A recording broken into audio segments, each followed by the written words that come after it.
அமைதி அமைதி.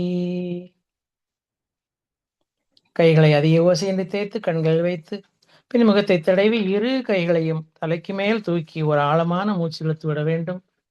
பிறகு கைகளை இறக்கிக் கொண்டு கண்களை திறக்க வேண்டும். வாழ்க வளமுடன். அன்பர்களின் கனிவான கவனத்திற்கு ஒரு நினைவூட்டல். அருட்தந்தை வேதாத்திரி மகர்ஷி அவர்கள் தனி மனிதன் அமைதி பெறுவதற்காக உடல்நலத்திற்கு உடற்பயிற்சி, உயிர் வளம் பெற காயகல்ப பயிற்சி, மனம் அமைதி பெற அகத்தவம் மற்றும் அகத்தாய்வு பயிற்சிகளை அளித்துள்ளார்கள். இத்தகைய சிறப்பான மனவளக்கலை என்னும் வாழ்க்கை கல்வியை உலக சமுதாய சேவா சங்கம் ஸ்கை யோகா இணைய வழியே 12 நாட்கள் அடிப்படை பயிற்சியாகவும் அதனைத் தொடர்ந்து 4 மாதங்கள் சான்றிதழ் கல்வியாகவும் நம் இல்லம் தேடி வந்து அளித்து வருகிறது. இந்த சிறப்பான செய்தியினை நமது உறவுகளிடமும் நட்புகளிடமும் பகிர்ந்து அனைவரும் உடல் நலத்துடன் ஆரோக்கியமாக அமைதியாக வாழ நம்மால் ஆன சிறு உதவியினை செய்வோம். மகரிஷியின் கனவாம் உலக அமைதிக்கு நம்மால் என்ற சிறு தொண்டினை செய்து குருவின் கனவினை நனவாக்குவோம். மேலும் விவரங்களுக்கு kundaliniyoga.edu.in இணையதளத்திற்கு செல்லவும். வாழ்க வளமுடன். தவத்தினை தொடர்ந்து மன உறுதி என்ற தலைப்பில் சிந்தனை விருந்து வழங்க நமது அன்பிற்கும் மதிப்பிற்கும் உரிய பேராசிரியர் அருள்நிதி அமுதா நமசிவாயம் அம்மா அவர்களை அன்புடன் அழைத்து அமர்கிறோம். வாழ்க வளமுடன் அம்மா. வாழ்க வளமுடன் ஐயா. வாழ்க வளமுடனுங்க ஐயா. கிளியரா இருக்காங்க ஐயா? சரியா இருக்குமா? நல்லா இருக்கு. சொல்லுங்க. வாழ்க வளமுடன். கண்டிப்பா. வாழ்க வையகம், வாழ்க வையகம், வாழ்க வளமுடன். குரு வாழ்க, குருவே துணை. இன்று நல்லதோர் துரிய தவம் ஏற்றிய பேராசிரியர் சந்திரன் ஐயா அவர்களை நாம் அனைவரும் துரிய நிலையில் நின்று வாழ்த்துவோம். பேராசிரியர் சந்திரன் ஐயா அவர்களும் அவர்களது அன்பு குடும்பமும் அருட்பேராற்றல் கருணையினால் உடல் நலம், நீலாயுள், நிறை செல்வம், உயர் புகழ், மெய்ஞானம் ஓங்கி வாழ்க வளமுடன் ஐயா. மிக்க நன்றிகள் அம்மா. வாழ்க வளமுடன். வாழ்க வளமுடன். நன்றிமா. இந்த அற்புதமான மாலை பொழுதில் இணைப்பில் இணைந்துள்ள அனைத்து சான்றோர்களுக்கும் எனது பணிவான வணக்கங்களையும் வாழ்த்துக்களையும் தெரிவித்துக் கொள்கிறேன். என்னை ஈன்றெடுத்த தாய் தந்தையை வணங்கி கருணையின் திருவுருவமான அன்னை பிரம்மகுட்டி அம்மா அவர்களையும் வாழ்த்தி வணங்குகிறேன். சிந்தையை உடல் நலத்தை சீரமைத்து உய்வித்த ஆசான் அருள் தந்தை அவர்களின் திருவடி வணங்கி இன்றைய சிந்தனையை சிந்திப்போம். குரு அவர்களின் மிக சிறு கவியோடு மன உறுதி என்ற சிந்தனையை தொடங்குவோம். தோல்வி வந்தால் பயப்படாதே, மனம் தளர்ந்தால்தான் தோல்வி. தோல்வி வந்தால் பயப்படாதே, மனம் தளர்ந்தால்தான் தோல்வி. மன உறுதியோடு எழுந்தால் வெற்றி உன் பின்னால் வரும். மன உறுதியோடு எழுந்தால் வெற்றி உன் பின்னால் வரும் என மன உறுதி பற்றி நம் குரு மகான் மிக அருமையாக மேற்கோளிட்டுள்ளார். மன உறுதி என்பது கண்ணுக்கு தெரியாத சக்தி, ஆனால் அது மனிதனை உச்சத்திற்கு அழைத்து செல்லும் வலிமையான ஆயுதம்னு சொல்லலாம். முதலில் மனம் என்றால் என்னன்னு பார்த்துட்டு அதன் பின் மன உறுதியை நாம் பார்ப்போம். நம்ம சுவாமிஜி என்ன சொல்றாங்கன்னா, மனதின் அதாவது மனித மனதின் மூலமே உடலை, உயிரை, மனதை எல்லாம் வல்ல தெய்வ நிலையை நம்மால் உணர்ந்து கொள்ள முடியும் என்கிறார். அதாவது மேலும் சுவாமிஜி எப்படி விளக்குறாங்கன்னா, சுவாமிஜி சொல்ற கருத்து என்னன்னா, மனம் இல்லாத மனிதனும் இல்லை, மனதை தெளிவாக உணர்ந்த மனிதனும் இல்லை என்கிறார் அருள் தந்தை அவர்கள். மனம் என்பது என்னன்னு நமக்கு தெரிந்து விட்டால் அதை கையாள்வது எளிதுதானே. அப்போதுதான் அது மன உறுதிக்கு வழிவகுக்கும் என்று சுவாமிஜி தெளிவாக கூறுகிறார். அதற்கு மகரிஷி அவர்கள் தரும் விளக்கம் என்னன்னு பார்த்தா, மனம் என்பது வியத்தகு ஆற்றலை கொண்டது. மனதின் தன்மையை பற்றி தெரிந்து கொள்ளும் அளவிற்கே ஒரு மனிதன் நீதி நெறியோடு வாழ முடியும், தன்னை ஆற்றல் படைத்தவராக மாற்றிக்கொள்ளவும் முடியும்னு சொல்றாங்க சுவாமிஜி. மனித வாழ்வின் விளை நிலமே மனம். மனதை இதமாக உறுதியாக நடத்தக்கூடிய ஆற்றல் பெற்றவனே மனிதன் என்று நம் குருமகான் வலியுறுத்தி சொல்றாங்க. இக்கவியில் மனம் புலன் உணர்வில் மயங்கிட மாயையாம் மனம் உயிர் வெளியினில் மருவி தோய்ந்திட மனம் வெறித்தறிவெனும் மாபதம் எய்திடும் மனம் அறிவாகிய மனிதனும் தெய்வமே. எவ்வளவு அழகா குறிப்பிட்டிருக்காங்கல்ல. அப்ப மனம்தான் உலகத்துல இன்னைக்கு பெரிய, அந்த உடல் இருந்தாதான் மனம் இருக்கும். ஆனா அந்த மனம் நினைச்சா இன்னைக்கு வாழ்ற அத்தனை மகான்களும் சரி, நம்மளும் சரி, எல்லாத்துக்குமே தோன்றுவதற்கு மூல காரணமா இருக்கிறது அந்த எண்ணம்ன்ற கூடியது எங்கிருந்து பிறக்குது? மனத்திலிருந்து பிறக்கிறது. அதை நம்ம எப்படின்னு பார்க்கலாம். அந்த மகரிஷி என்ன சொல்றாங்கன்னா, மனதை சரியாக மாற்றினால் வாழ்க்கை மாறும். இதுவே வேதாத்ரி மகரிஷி அவர்களின் வாழ்வியல் தத்துவமாக நமக்கு இருக்கிறது. மகரிஷி அவர்கள் மனமே மனிதர்களின் விதியை நிர்ணயிக்கிறது என்று வலியுறுத்தி ஆணையிட்டு நிரூபிச்சு சொல்றாங்க. மனதை கட்டுப்படுத்தி கொண்டால் மனிதன் எந்த நிலையையும் சரியாக மாற்ற முடியும் என்பது ஐயா அவர்களின் கூற்று. யாரு? நம்ம அருள் தந்தை அவர்களின் கூற்று. இனி மன உறுதியை பற்றி நாம் பார்ப்போம். சுவாமிஜி கருத்துப்படி மன உறுதி என்பது கோபமோ பயமோ ஆசை கவலை போன்ற எண்ணங்களை கட்டுப்படுத்தும் திறன் என்றே சொல்லலாம். அப்ப இந்த நாளையும் நம்ம கட்டுப்படுத்திட்டோம்னா நம்ம வென்றுட்டோம்னு அர்த்தங்கிறாங்க சுவாமிஜி. அதாவது மன உறுதி ஏற்படுவதற்கு நாம் தினமும் என்ன செய்ய வேணும்னு சொல்றாங்க? அகத்தவமும் அகத்தாய்வும் செய்து வர வேண்டும். அப்போது என்ன ஏற்படும்? சுவாமிஜி கொடுக்குற விளக்கம் என்னன்னு பார்த்தா, பயமும் நீங்கும், குழப்பமும் குறையும், மனதில் என்ன பிறக்கும்? தெளிவு அதிகரிக்கும்னு சொல்றாங்க. அப்ப சுவாமிஜி சொல்ற கருத்து எந்த அளவுக்கு ஆழமா இருக்குன்றது நம்ம மனவளக்கலை இருக்க அன்பர்களுக்கும் தெரியும். ஒரு சிலர் வெளியில இருக்கவங்களே உறுதியானவர்களும் இருக்கிறாங்க. உண்மையான மன உறுதி என்பது இலக்குகளை அடைய உடனடி இன்பங்களை தள்ளி போடும் ஒரு திறன் என்றே சொல்லலாம். அதான் உண்மை. நமக்கு இருக்க இன்பங்கள் எல்லாம் நம்ம என்ன செய்யலாம்? போஸ்ட்போன் பண்றோம் அப்படின்னு நினைக்கிறோம். நம்ம மனதில் இருக்க உறுதி இருந்துச்சுன்னா இன்பங்களை எப்ப வேணாலும் அனுபவிக்கலாம். துன்பம் ஏற்படாம என்ன செய்ய முடியும் அப்படின்ற மாதிரி நம்ம வாழ்க்கையை மேற்கொள்ளணுங்கிறது தான் இதோட பொருள். மன உறுதியே துன்பங்களையும் தடைகளையும் மீறி துணிச்சலோடு செயல்படும் மன வலிமை மற்றும் சுய கட்டுப்பாடுடன் குறிக்கோள்களை அடைய செய்யும். இது நமக்கு தேவைதானே வாழ்க்கைக்கு? ஒவ்வொரு வாழ்க்கைக்கு இது தேவை. அது வீடா இருக்கட்டும், நாட்டு மக்களா இருக்கட்டும், பள்ளிகள் கல்லூரிகள் எல்லா இடத்துலையும் பணிபுரிகிற அத்தனை பேருக்கும் கீழிருந்து மேல இருக்க எல்லாருக்குமே அவரவர் நிலையில என்ன தேவை? மன உறுதி தேவை. ஏபிஜே அப்துல் கலாம் ஐயா அவர்கள், கஷ்டங்கள் உங்களை தேடி வந்தால் நீங்கள் சரியான பாதையில் செல்கிறீர்கள் என்பதே அவரின் கூற்று. இந்த வார்த்தைகள் மன உறுதியான உண்மையான அர்த்தத்தை விளக்குகின்றது அல்லவா? இன்றைய இளைஞர்களுக்கு மன உறுதி மிகவும் அவசியம். ஏனென்றால் உடனே சோர்ந்து போறாங்க. அதாவது தோல்வி வந்த உடனே என்ன செஞ்சிடறாங்க? நம்பிக்கையை இழந்துடுறாங்க. உடனே தவறான முடிவுகளுக்கும் நிறைய பேர் சொல்றாங்க. அது தவறான பாதையில போறாங்க, இல்ல தவறான முடிவுக்கு வர்றாங்க. இதுக்கு சமூக ஊடக ஒப்பிடும் ஒரு காரணமாக அமையுது. அப்ப இந்த சமூக ஊடகத்தை பார்க்க கூடாதுன்னு இல்லை, அதுல வர நல்லதை எடுத்துக்கொண்டு தீயதை கிடைக்கும். அதான் ஒரு குறிப்பா சொல்லணும்னா, ஒரு 13 வயதில் இருந்து 18 வயது வரைக்கும், அது மாணவனா இருந்தாலும் மாணவியா இருந்தாலும், அவங்க வளர்ப்புல திடகாத்திரமா இருந்துட்டு அவங்க மனதை சரியான பாதையில சென்றுட்டாங்கன்னா அதுக்கப்புறம் அவங்களால என்ன பண்ண முடியாது? தப்பு செய்யவே முடியாது.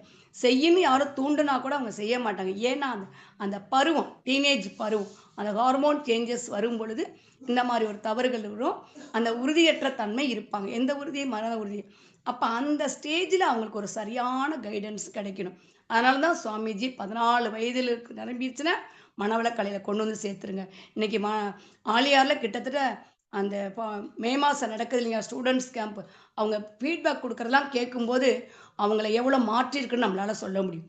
அவங்க திரும்பி வரும்போது நல்ல ஒரு மன உறுதியோடு முழு பயிற்சி பெற்று வராங்க. சுவாமிஜி கண்ட கனவு நினைவாகிட்டு தான் இருக்கு, இன்னும் மேலும் நினைவாகும். மன உறுதி என்பது ஒரே நாளில் உருவாகும். அதை நம்ம தெரிஞ்சுக்கணும். தினமும் சிறு முயற்சிகள் செய்யணும். சிறு வெற்றிகள் வரும், சில தோல்விகளும் வரும். அதை நம்ம என்ன செய்ய வேணும்? ஏற்றுக்கொள்ள வேண்டும். அதன் மூலமாக தான் எது உருவாகும்? மன உறுதி உருவாகும். இன்று நாம் எடுத்த மன உறுதியான நல்ல முடிவு நம் வாழ்க்கையை நல்லதொரு மாற்றத்துக்கு கொண்டு செல்லும்னு நம்ம சொல்லலாம். தோல்வியிலிருந்து உச்சம் தொட்டவர் நம் அப்துல் கலாம் ஐயா அவர்கள் என்றே நாம் சொல்லலாம். அது நம்ம எல்லாருக்கும் தெரியும். ராமேஸ்வரத்தில் ஏழை குடும்பத்தில் பிறந்த அப்துல் கலாம் ஐயா அவர்கள் சிறு வயதில் செய்தித்தாள்கள் விற்றார். பெரிய குடும்பத்துல பிறந்திருக்காங்க. ரொம்ப ஏழ்மையில தான் ஐயா வாழ்ந்தாங்க. வசதிகள் இல்லாத நிலையிலும் படிப்பில் கவனம் செலுத்தினார். ஒரு தன்னம்பிக்கையோட இருந்தாங்க ஐயா. பல தடைகள் வந்தாலும் மனம் தளராமல் முயன்றார். முயற்சியே வெற்றிக்கு வழிவகுக்குங்கிறதுக்கு முத்தாய்ப்பா செயல்பட்டார். அதன் விளைவாக இந்தியாவின் சிறந்த விஞ்ஞானியாகவும் அணு நாயகனாகவும் நம் நாட்டின் உயரிய பதவியாகிய குடியரசுத் தலைவராகவும் உயர்ந்தார். அப்ப ஐயா என்ன சொல்றாங்கன்னா, ஏழ்மை வெற்றிக்கு தடை அல்ல, மன உறுதியே வெற்றியின் சாவி என்கிறார் யாரு? அப்துல் கலாம் ஐயா அவர்கள். அதாவது பல முறை தோல்வி, குடும்ப சிரமங்களும் இருந்த போதிலும் மன உறுதியோடு பயிற்சி செய்து உலக சாம்பியன் ஆனவர் தான் மேரி கோம் அம்மையார். ஒரு கிராமத்தில் பிறந்து கிராம பெண் உலக சாதனை படைத்தார் என்றால் அது மேரி கோம் அம்மா. மணிப்பூரில் ஏழை விவசாய குடும்பத்தில் தான் அவங்க பிறந்திருக்காங்க. மேரி கோம் பெண்களுக்கு விளையாட்டு தேவையில்லை என்று சமூகம் சொன்னது, அதை முறியடித்தவர். அவருடைய அந்த எண்ணங்களையே மாத்திட்டாங்க. சமூக எண்ணங்களையே எதிர்த்து நின்று பயிற்சியில வெற்றி பெற்று ஃபர்ஸ்ட் வந்தாங்க. அதுக்கு அவங்க சொல்ற விளக்கம் என்னன்னா, கடுமையான பயிற்சி மற்றும் மன உறுதியில் குத்துச்சண்டை சாம்பியன் ஆனேன். இதில் மேரி கோம் அவர்கள் நமக்கு கூறுவது என்னன்னா, சமூக தடைகளை உடைப்பது மனது உறுதியாலே சாத்தியம் என்று அது மிகையாகாது. அடுத்து பார்த்தீங்கன்னா, கால்களை இல்லாவிட்டாலும் உச்சம் தொட்டவர் அர்னிமா சின்ஹா. ரயில் விபத்தில் தனது கால்களை இழந்த அர்னிமா சின்ஹா வாழ்க்கை முடிந்து விட்டது என்று நினைக்கவில்லை. மன உறுதியோடு கடுமையான பயிற்சியும் தொடர் முயற்சியும் கொண்டு எவரெஸ்ட் மலை ஏறிய முதல் மாற்றுத்திறனாளி பெண்ணாக வரலாறு படைத்தவர். உலகமே அவரின் மன உறுதியான செயலை பார்த்து வியந்து நின்றது. அடுத்தது பார்க்கும்போது, தொடர் தோல்விகளை எதிர்கொண்ட போதிலும் மனம் தளராமல் ஒலிம்பிக் பதக்கம் வென்றவர் PV சிந்து. சூழ்நிலை எவ்வளவு கடினமாக இருந்தாலும் மன உறுதி இருந்தால் மனிதன் தன் விதியை மாற்ற முடியும் என்கிறார் நம் அருள் தந்தை அவர்கள். ஒரு மனிதன் விழுவது தோல்வி அல்ல, விழுந்த பின் எழ மறுப்பதுதான் உண்மையான தோல்வி. வாழ்க்கையில் நாம் அனைவரும் எப்போதாவது தோல்வி அடைகிறோம். ஆனால் அந்த நேரத்தில் நான் மீண்டும் எழுவேன் என்ற மன உறுதிதான் தேவை. அப்போதுதான் நம் வாழ்க்கை உச்சத்தை தொடும். இதுதான் உண்மை, நிதர்சனமான உண்மையாதான். துவண்டு போகக்கூடாது. அடுத்து பார்த்தீங்கன்னா, தாமஸ் ஆல்வா எடிசன் 1000 முறைக்கு மேல் தோல்வி அடைந்தார். ஆனாலும் அவர் மனம் தளரவில்லை. நான் தோல்வி அடையவில்லையே என மன உறுதியோடு பல 100 கண்டுபிடிப்புகளை கண்டுபிடித்து, இன்னைக்கு சொல்லப்போனால் நம்ம நல்ல சொஃபிஸ்டிகேட்டடாக மின்சார வசதியோடு நல்ல வீடு கட்டுற சிமெண்ட்டில் ஆரம்பித்து அவரோட கண்டுபிடிப்புகள் எண்ணற்றது. அவரோட கண்டுபிடிப்புகளால் நம்ம நல்ல ஆரோக்கியமாகவும் வசதியாகவும் நல்ல ஒரு சொஃபிஸ்டிகேட்டடான லைஃப்னு தான் சொல்லலாம். அப்படி ஒரு நிலைக்கு கொண்டு உயர்த்தி சென்றவர் தாமஸ் ஆல்வா எடிசன். அவரை பற்றி நம்ம எல்லாருமே தெரியும். அப்படி ஒரு திறமை வாய்ந்த ஒரு மன உறுதி படைத்தவர். அடுத்து நம்ம மன உறுதி பற்றி நம்ம ஐயன் வள்ளுவர் என்ன சொல்றாங்கன்னா, இடுக்கண் அழியாமை மற்றும் வினை திட்பம் ஆகிய அதிகாரங்களில் மிக அருமையாக குறிப்பிட்டுள்ளார். என்னன்னா, துன்பங்களை கண்டு அஞ்சாமல் மன வலிமையுடன் செயல்படுவதே வெற்றியின் ரகசியம் என வள்ளுவர் பெருந்தகை வலியுறுத்தி கூறுகிறார். எண்ணிய எண்ணியாங்கு எய்து எண்ணியார் திண்ணியர் ஆகப் பெறின். குறள் 666ல் அந்த குறள் ரொம்ப சிறப்பு வாய்ந்த குறள். எண்ணியதை எண்ணியபடியே அடையலாம், அதை எண்ணியவர் மன உறுதியுடன் செயல்பட்டால் என்கிறது இக்குறள். இடுக்கண் வருங்கால் நகுக அதனை அடுத்து ஊர்வது அது தப்ப தில். துன்பம் வரும்பொழுது மனம் தளராது அழாமல் அதை எண்ணி நகைக்க வேண்டும். துன்பத்தை விட மன உறுதி பெரிது என்கிறார் வள்ளுவர் பெருந்தகை. அடுத்த குறள்ல சொல்றாங்க, வினை திட்பம் என்பது ஒருவன் மனத்திட்பம், மற்ற எல்லாம் பிற. செயலை வெற்றிகரமாக முடிப்பது என்பது ஒருவனது மன உறுதியே ஆகும். மற்ற திறமைகள் எல்லாம் சிறந்த வலிமை ஆகா என குறிப்பிடுகிறார். அடுத்தது நிகழ்வுன்னு பார்த்தா, இருளில் வெளிச்சமாய் வந்தவரே ஹெலன் கில்லர். சிறு வயதில் பார்வையும் கேட்கும் திறனையும் இழந்த ஹெலன் கில்லர் பேசவும் படிக்கவும் முடியாத நிலையில் இருந்தார். ஆனால் தனது ஆசிரியரின் உதவியோடு மன உறுதியை இழக்காமல் பயிற்சி பெற்றார்.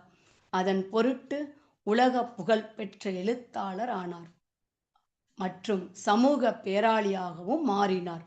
உடல் குறைபாடு வாழ்க்கையை நிறுத்த முடியாது, மன உறுதி இருந்தால் எல்லாம் சாத்தியம் என்பதே நாம் இதில் கற்க வேண்டிய பாடம் என்று எடுத்துக்கொள்ளலாம்.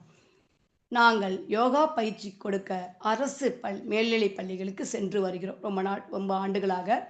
அதில் 2 பார்வையும் இழந்த சமூகவியல் ஆசிரியர் இருக்கிறார். அவர் சமூகவியல் பாடத்தை அவர் கற்ற மொழியில் அவர் அந்த பெரலி மிஷின் மூலமாக கற்றிருக்காரு. ஆனாலும் மேலும் மேலும் அவர் இன்னோவேட்டிவான விஷயங்களை கற்று இந்த 10ஆம் வகுப்பு பொதுத் தேர்வு எழுதும் மாணவர்களை கிட்டத்தட்ட நான் பார்த்து 12, 13 வருடங்களுக்காக அவர் தொடர்ந்து 100% ரிசல்ட் கொடுத்து அந்த பள்ளிக்கு பெருமை சேர்த்து கொண்டிருக்கிறார். இதற்கு நாங்கள் கேட்கும்போது, என்னதெல்லாம் ஒரு பெரிய விஷயமா மேடம்ன்றாரு. அப்போ அதுக்கு என்ன வழி அங்கே சொல்ல போகிறோன்னா, அவரோட மன வலிமையும் மன உறுதியும் தான் நம்ம சொல்லணும். எதற்கு துன்பம் இல்லை, இதெல்லாம் ஒரு பெரிய விஷயமே இல்லை அப்படின்னு இன்னும் புதுசாக நிறைய நெட்டில் மற்றவங்க சர்ச் பண்ணுறதா இவர் எடுத்துக்க முடியும். அப்படி இருந்தே அவர் அந்த சாதிக்கிறாரு. அடுத்து பார்த்தா, ஸ்ரீ ராமானுஜம் எந்த முறையான கல்வியும் இல்லாமல் தனது அபார அறிவு மன உறுதியும் ஆளும் உலக புகழ்பெற்ற கணித மேதையானார் அல்லவா. இன்றும் கணித மேதையேதானே விளங்குகிறார். அடுத்ததாக பெண் கல்விக்காக மலாலா என்ற மிக சிறிய இளைய பெண் போராடி பல தாக்குதல்களை சந்தித்த போதிலும் அவர் மன உறுதியை மட்டும் இழக்கவில்லை. தொடர்ந்து போராடிக்கிட்டே இருந்தாங்க. இதற்காக நம் இந்திய அரசு அவருக்கு நோபல் பரிசை வழங்கியது. அவ்வளோ சின்ன பெண். அடுத்ததாக சர் சி.வி. ராமன் அவர்களும் மிக குறைவான வசதி உடையவர். ஆனால் அவரோட மன உறுதி மட்டும் அதிகம். விடாமுயற்சியும் செய்து பல ஆராய்ச்சிகளை செய்து கடைசியாக நம்ம அதான் அந்த ராமன் விளைவுகள் அப்படின்ற ஒரு அருமையான ஒரு தத்துவத்தை கொடுத்தார். அப்ப அந்த மாதிரி அதை கண்டுபிடித்து ஒரு சிறந்த விஞ்ஞானியாக விளங்கினார். அதற்கு இந்திய அரசு அவர்களுக்கு ஐயா அவர்களுக்கு நோபல் பரிசு வழங்கி கௌரவித்தது. ஒரு விதை மண்ணுக்குள் புதைக்கப்படுகிறது. அது இருளையும் நல்லா பார்க்கணும், அழுத்தத்தையும் தாங்கி நின்று ஒரு நாள் பெரிய மரமாக வளர்கிறது தானே. அதுபோலதான் சோதனைகள் நம்மை அழிக்க அல்ல, நம்மை வளர்க்கவே வருகின்றன என்று நினைத்தால் வாழ்க்கை இனிமையாகும் என்று நம் அருள் தந்தை அவர்கள் வலியுறுத்தி சொல்றாங்க. அதுதான் உண்மை. சோர்ந்துட்டா நம்ம பின்னாடி போயிடுவோம். வாழ்க்கை எத்தனை முறை வீழ்த்தினாலும் மன உறுதியுடன் நாம் எழுந்து நின்றால் வெற்றி நிச்சயம் தானே. அடுத்து பார்க்கும்போது ஜே.ஆர். ரவுலிங் என்பவர் வறுமை ஏழ்மை ரொம்ப வறுமையில் இருந்தார், ஏழ்மையில் இருந்தார், வேலை வாய்ப்பு கூட அவற்றை இல்லை. அந்த மாதிரி ஒரு சூழ்நிலையில கூட சோதனையான காலகட்டம். அப்ப கூட அவர் என்ன செய்யல, தன்னோட மன உறுதியை மட்டும் இழக்காமல் எழுதிய ஹாரி பாட்டர் நூல் இன்று உலக புகழ்பெற்ற நூலாக மாறியது.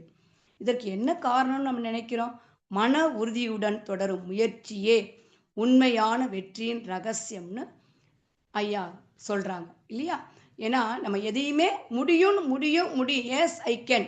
ஒபாமா ஃபஸ்ட்டு அமெரிக்காவில் பதவி ஏற்கும் போது அந்த சொன்ன ஒரு வார்த்தை எஸ் எஸ் ஐ கேன், என்னால் முடியும் அப்படின்னு அந்த ஃபஸ்ட்டு வேர்டை தான் சொன்னார் முதல்ல பதவி ஏற்கும்போது. அடுத்ததாக பார்க்கும்போது ஏன்னா இதில் சொல்லாமே இருக்க முடியாது. கல்வி அறிவு குறைந்திருந்தாலும் மன உறுதியும் நேர்மையும் தன்னலமற்ற உழைப்பும் கொண்டு தமிழகத்தின் முதல்வராக உயர்ந்தவர் கர்ம வீரர் காமராஜர் ஐயா. காமராஜர் ஐயாவின் மன உறுதியான செயலே தமிழ்நாட்டில் பிறக்கும் அனைத்து குழந்தைகளுக்கும் கல்வி கற்கும் வாய்ப்பு எளிதாக அமைந்துள்ளது. இன்று அவரின் துணிச்சலான செயலால் கிராமந்தோறும் பள்ளிகளும் கல்லூரிகளும் நிறைந்து இலவசமாகவே முதல் 1ஆம் வகுப்பிலிருந்து காலேஜ் வரைக்குமே மாணவர்கள் அரசு பள்ளிகள் மூலமாகவும் அரசு கல்லூரிகள் அனைத்து வாய்ப்புகளையும் பெற்று நல்ல நிலைக்கு இன்னைக்கு பெரிய பெரிய பதவியில் இருக்கவங்கலாம் பார்த்தா அரசு பள்ளியில் படித்தவங்க தான். ஏன்னா அரசு பள்ளியில் அவங்க எந்தவித பொருளாதாரம் இருக்குன்னு யார் சேர்ந்தாலும் சரி. ஆனால் தமிழ் வழி கல்வியில் சேர்ற குழந்தைகளுக்கு நிறைய இருக்கும். அதனால் அரசு பள்ளியில் படிக்கிற அத்தனை குழந்தைகளுக்குமே எல்லா பொருட்களும் கிடைத்து மன சோர்வில்லாமல் படித்து முன்னேறுவதற்குரிய வழியை காட்டி கொடுத்தார். அதான் கல்விக்கு கண் கொடுத்தவர் என்றே நம்ம சொல்றோம். அடுத்ததாக உசேனி போல்ட் பல தோல்விகளையும் காயங்களையும் கடந்து தனது மன உறுதியால் உலகின் வேகமாக ஓடும் மனிதராக ஆனார். அவர் கூறுவதும் என்ன என்றால், பயிற்சியும் தன்னம்பிக்கையும் அவரது வெற்றியின் அடிப்படை என்றே சொல்கிறார். அடுத்ததாக தென்னாப்பிரிக்காவில் இனவெறிக்காக எதிராக போராடிய நெல்சன் மண்டேலா பல ஆண்டுகள் சிறையில் இருந்த போதும் ஐயா அவர்கள் மன உறுதியை மட்டும் இழக்கவே இல்லை. அவரது தாரக மந்திரம் என்னவென்றால், மன்னிப்பும் சமாதானமும் அவரது தன்மைக்கான அடையாளமாக இருந்தது என்றே சொல்லலாம். மகரிஷி அவர்களுக்கு மிக சிறு வயதிலேயே நெசவு தொழிலை கற்றுக்கொள்ளும் நிலை ஏற்பட்டது. மகரிஷி அவர்கள் வாழ்க்கையில் ஏற்பட்ட பல தடைகளையும் இன்னல்களையும் மன உறுதியோடு தன்னம்பிக்கையோடு விடாமுயற்சியோடு நேர்மறை சிந்தனையோடு நேர்மையாக பல சவால்களை சந்தித்து வாழ்ந்தவர். சுவாமிஜி அவர்கள் கிட்டத்தட்ட 15 வகையான தொழில்களை மிக நேர்மையாக உண்மையாக மேற்கொண்டு வந்தார். நெசவு தொழிலில் உச்சகட்டம் எட்டியது. மிக மகிழ்ச்சியில் ஐயா இருந்தாங்க. அப்போது மகரிஷி அவர்கள் எடுத்த முடிவு, போதும், நாம் இனி சமூக சேவைக்கு வர வேண்டும், சமூக தொண்டு செய்ய வேண்டும் என ஒரு நல்லதொரு முடிவை எடுத்திருந்தாங்க. அந்த நிலையில் ஐயா அவர்களுக்கு திடீரென்று வறுமை வாட்டியது. என்ன காரணம்னு பார்த்தா, மகரிஷி அவர்களுக்கு தொழிலில் நட்டம் ஏற்பட்டு விட்டது. எதிர்பாராத நட்டம். சுவாமிஜி அவர்கள் நிதானமாக மிகுந்த மன உறுதியோடு நட்டத்தை தான் ஏற்று தொழிலாளிகளுக்கு சேர வேண்டியதை நேர்மையாக பகிர்ந்து கொடுத்து விட்டார். சுவாமிஜி அவர்களுக்கு எவ்வளவு மன உறுதியும் பிறர் நலனும் நினைத்திருந்தால் இவ்வாறு செய்திருப்பார். சற்று சிந்திப்போமே. மகரிஷிக்கு பிற நலன், வாழ்க்கையில் பிறந்த அத்தனை அன்பர்களும் நலமாக வாழ வேண்டும், உடலாலும் மனலாலும் உயிரளவிலும் ரொம்ப சிறப்பாக வாழணும், அது மட்டும்தான் மகரிஷிக்கு நோக்கமாக இருந்துச்சு. அதன் பின் மகரிஷி என்ன செஞ்சாங்க, சிறு தொழில், அதாவது அந்த பிட்டு விற்கும் தொழிலை செய்து கொண்டே கூடுவாஞ்சேரியில் ஒரு ஓலை குடிசையை அமைத்து அதில் உலக சமுதாய சேவா சங்கம் என்னும் பெயர் பலகை வைத்தார். மிக மிக மன உறுதியோடு அதை வைத்தார். எத்தனையோ முறை அதை எடுத்து போட்டுருவாங்களாம். ஆனாலும் சுவாமிஜி அவர்கள் அதை பற்றி கவலையே பட மாட்டாங்க. அவங்க எடுத்து போட்டால் இவங்க வச்சிருவாங்க. அப்போ எவ்வளோ திடமான சிந்தனை இருந்திருக்கும், உறுதி இருந்திருக்கும். இன்று பார்த்தா உலகமே வியந்து பார்க்கும் அளவிற்கு விருட்சமாக உலக சமுதாய சேவா சங்கம் வளர்ந்துள்ளது தானே. மகரிஷி அவர்களின் ஆழ்ந்த மன உறுதியினாலே உலக சமுதாய சேவா சங்கம் உலகம் முழுவதும் பரந்தோங்கி மக்கள் யாவரும் இன்று பயன் பெறும் வகையில் அமைந்துள்ளது. எவ்வளவு பெருமை! நாம் அனைவரும் மனவளக்கலை அன்பர்கள் சொல்வது எவ்வளவு நமக்கு கிடைச்ச குரு மாதிரி உலகத்துல யாருக்குமே கிடைச்சிருக்கமா, நான் ஆணித்தரமா சொல்றேன். ஏன்னா எந்த ஒரு அமைப்பிலும் யோகானா யோகா, ஆன்மீகம்னா ஆன்மீகம், உடற்பயிற்சினா உடற்பயிற்சி, தத்துவம்னா அப்படி இல்லை. எல்லாத்தையும் கொடுத்து 4 அங்கங்களாக கொடுத்து கடைசியாக உலக சமுதாய சேவா சங்கத்தை உலக சமாதான அளவிற்கு உயர்த்தியிருக்காரு. கண்டிப்பாக மகரிஷி கண்ட கனவு விரைவில் நிறைவேறும். அடுத்ததாக அண்ணல் காந்தியடிகளின் நேர்மறை எண்ணமும் தன்னலமற்ற அழுத்தமான மன உறுதியின் வெளிப்பாடே நம் நாட்டிற்கு அற வழியில் கத்தீன்றி இரத்தமின்றி ஆங்கிலேயரிடம் விடுதலை கிடைக்க செய்தது என்று சொன்னால் மிகையாகாது. அடுத்து பார்த்தா சர்தார் வல்லபாய் பட்டேல் மன உறுதி செயல்பாடு. நம்ம சின்ன வயசுல படிக்கும்போது இரும்பு மனித இரும்பால செஞ்சிருப்பாங்கன்னு நினைச்சோம். அப்புறம் நமக்கு நல்ல ஞானம் வரும் பொழுது தான் தெரியுது மனதில் உறுதி இருந்தவர்னு. இன்று இரும்பு மனிதனாக மிளிர்கிறார் என்றால் அதை எவ்வளவு பெரிய விஷயம் அது. அடுத்ததாக அன்னை இந்திரா காந்தி அவர்களின் மன உறுதியே அவர்களின் மன தைரியத்திற்கு காரணம்னு சொல்லலாம். அவர்களின் தந்தை நேரு அவர்கள் ஊட்டிய மன உறுதியான வரிகளே அவரின் அடையாளம் என்று சொல்லலாம். சிறை வாழ்க்கை அனுபவித்த போதும், பணக்கார குடும்பத்தில் பிறந்திருந்தாலும் சுதந்திரத்திற்காக பல முறை போராடி அவர்கள் தந்தை சிறையில் இருந்தார். அவர் சிறையில் இருந்து மற்றவர்கள் மாதிரி நல்லா இருக்கியா நல்லா விசாரிக்கல. ஒவ்வொரு வரியும் விடுதலை வேட்கை ஊட்டக்கூடிய அளவுக்கு மன உறுதியை வச்சாரு. அதன் விளைவாக அன்னை இந்திரா காந்தியின் தைரியம் வளர்ந்தது. அன்னை இந்திரா காந்தியின் தைரியமான மன உறுதியே உலகமே வியக்கும் இரும்பு பெண்மணியாக அவரை திகழச் செய்துள்ளது. என்றைக்கு இந்த உடலில் உயிர் சிக்கிக் கொண்டதோ அந்த சிக்கல் தானாகவே அவிழும் வரை சிக்கல் வந்து கொண்டும் போய்கொண்டும் தான் இருக்கும். அதை மன உறுதியோடு சமாளிக்க முயற்சி செய்யுங்கள் என்று அறிவுறுத்தி கூறுகிறார் சுவாமிஜி அவர்கள். கவிஞன் பாரதி ஒவ்வொரு வரிகளும் நம்ம மன உறுதி வளர்க்கும் ஆயுதம்னே சொல்லலாம். எண்ணிய முடித்தல் வேண்டும், நல்லவே எண்ணல் வேண்டும், திண்ணிய நெஞ்சம் வேண்டும், தெளிந்த நல் அறிவு வேண்டும் என்கிறார் கவி பாரதி. கவிஞன் பாரதியாரின் பாடல் வேட்கை சுதந்திர புரட்சியை ஏற்படுத்தி விடுதலைக்கு வித்திட்டதல்லவா. அடுத்து இதை சொல்லாமல் இருக்க முடியாது. நிறைவாக நம் உலக சமுதாய சேவா சங்கத்தின் தலைவர் பத்மஸ்ரீ அருள்நிதி எஸ்.கே. மயிலானந்தா ஐயா அவர்கள் நம் குருவின் வழியில் நின்று நமது எளிய முறை குண்டலினி யோகா பயிற்சியை மக்களிடம் கொண்டு சேர்ப்பதில் பெரும் அர்ப்பணிப்புடன் செயல்பட்டு வருகிறார். என்ன காரணம்? ஐயாவின் திட சிந்தனையும் மன உறுதியுமே. ஐயாவின் மன உறுதியாலே சமூக சேவைகள், கல்வி மேம்பாடு மற்றும் மனவளக்கலை பயிற்சிகள் மூலம் பல்லாயிரக்கணக்கானோரின் வாழ்வில் அமைதியையும் உடல் ஆரோக்கியத்தையும் ஏற்படுத்தி உள்ளது.